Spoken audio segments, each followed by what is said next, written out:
Hello there, welcome back to my views and news. Some new stories from Ethiopia. Firstly, Ethiopia Egypt relations talks have been held between Ethiopia and Egypt. Sudan was also part of talks in Addis Ababa.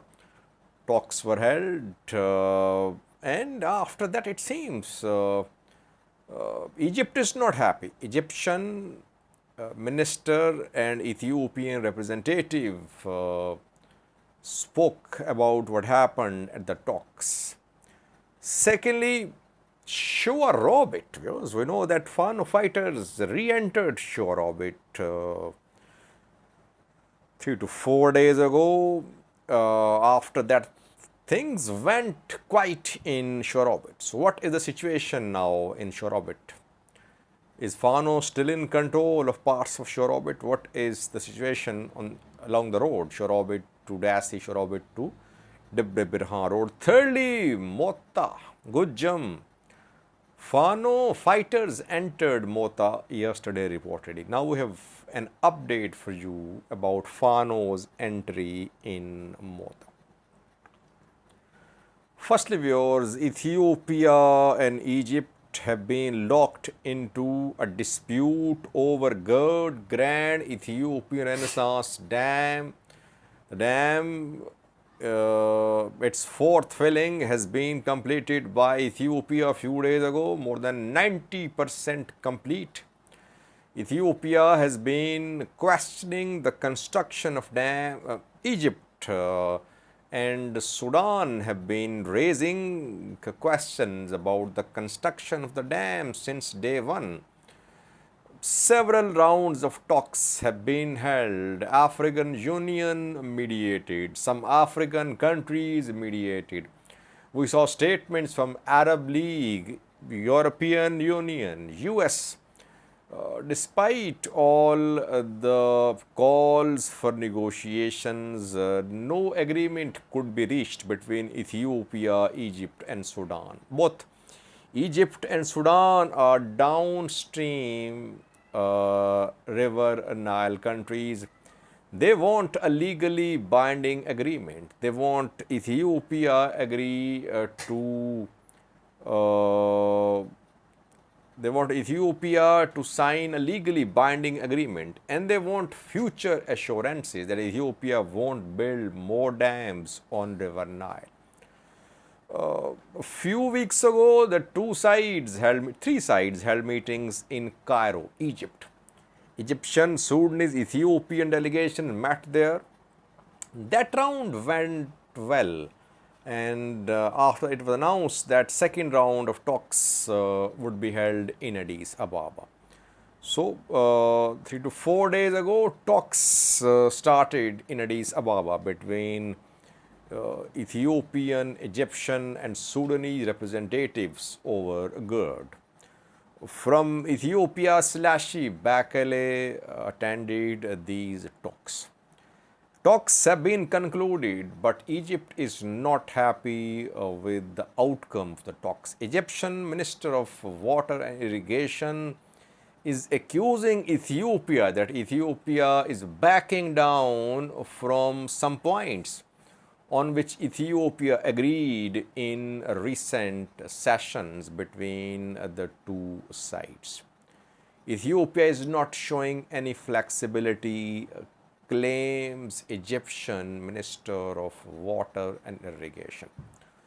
On the other hand, Selassie Bekele, Ethiopian representative, shared details of the talks. He said talks were held to narrow the differences between the parties. Talks have been concluded. So, Egypt not happy, talks have collapsed, we can say. We can sum up that Ethiopia, Egypt, Sudan talks over GERD have collapsed. Why? Egypt wanted Ethiopia to give assurances about future dam construction, and it wants a legally binding agreement about dam operation. Ethiopia says it will share data about dam operations, but it does not want to sign any legally binding agreement. So, Ethiopian position is the same. Tensions are set to continue. I think Ethiopia-Sudan tensions could rise too. Burhan, I did a video on Burhan's visits of neighboring countries. So far, he has not visited Ethiopia. But the state where Al Burhan wants to have his government, Kassala, Port Sudan, Gaddarif, one of these states shares border with Ethiopia. So Gaddarif will be under Al Burhan's government, not under RSF. Sudan seems to be splitting. Khartoum, Western Sudan coming under RSF, Eastern, Southern, and some northern parts coming under Sudanese military. The part of Sudan which is under Sudanese military shares border with Ethiopia. But Ethiopia-Abiy-Burhan relations are not very ideal these days. So we could see Egypt-Sudan alliance getting stronger against Ethiopia in coming days, though the two sides have already been in alliance. They have been working jointly, trying to put pressure upon Ethiopia to stop Ethiopia from continuing the construction and filling of the dam. The two signed some military cooperation agreements too.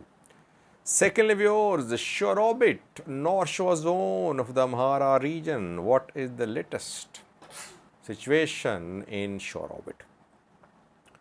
Well, firstly, I have been able to confirm Shewa Robit to Dassi road is open. Shewa Robit to Debre Birhan road is open as well. Fano fighters entered Shewa Robit last week.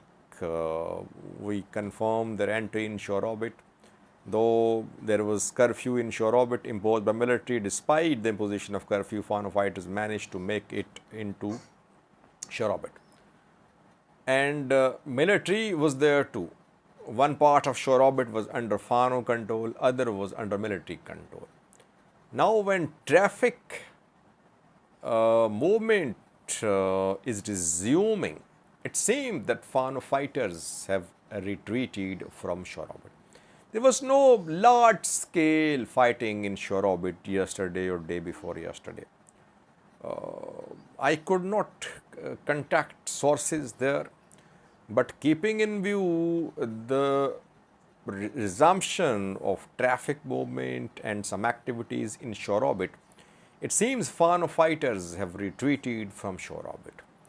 According to some locals, ENDF convoys, police convoys are patrolling the streets of Shewa Robit. Main road also is being protected by Ethiopian military and police.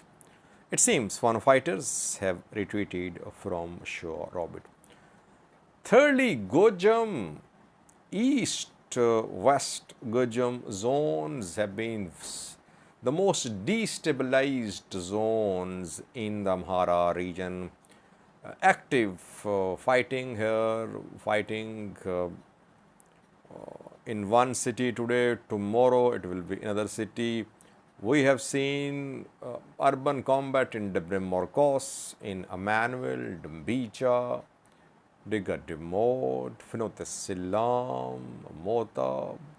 Almost all major towns and cities of Gojjam have witnessed urban combat. Fano and military have been fighting for the control of Motta. Motta is situated along the main road which passes through East Gojjam, which connects Gojjam with Bahirdar, with Oromia region. Yesterday, Fano fighters entered Motta. We received pictures from Motta showing Fano fighters' entry there. But this morning, we tried to reconfirm and now we have received details that military has launched a counteroffensive in Motta. Military is trying to push Fano fighters out of Motta. So these minutes when I'm recording this video, fighting ongoing in Motta city between Fano and Ethiopian military. Again, the pattern is the same. Fano fighters will try to hold on to the city. If they come under immense pressure, they'll retreat. And after a few days, they'll return. That is what we have been seeing across Amhara region. And because of this pattern of fighting, people conclude that there is stability in Amhara, that Fano is not a major threat to Ethiopian military, and Fano is not a force to reckon with. But if you analyze this pattern of unrest in Amhara, you can conclude very safely that this pattern has rendered the region ungovernable. How can city governments work if any time Fano fighters can enter the city and kill government officials, police officials, military officials? They are attacking police stations, attacking prisoners, freeing people. And anytime they can enter any city of the Amhara region. That is why I say this conflict in Amhara is different. It's not like Tigray. Tigray was a type of conventional war. Here we are seeing a guerrilla, a situation which is not typically a guerrilla war, and it is not a conventional war as well. It's between guerrilla war and conventional war. And this type of conflict, this type of war suits Fano fighters. That is how they're operating. That is how they'll continue operating in the Amhara region. Thanks for watching.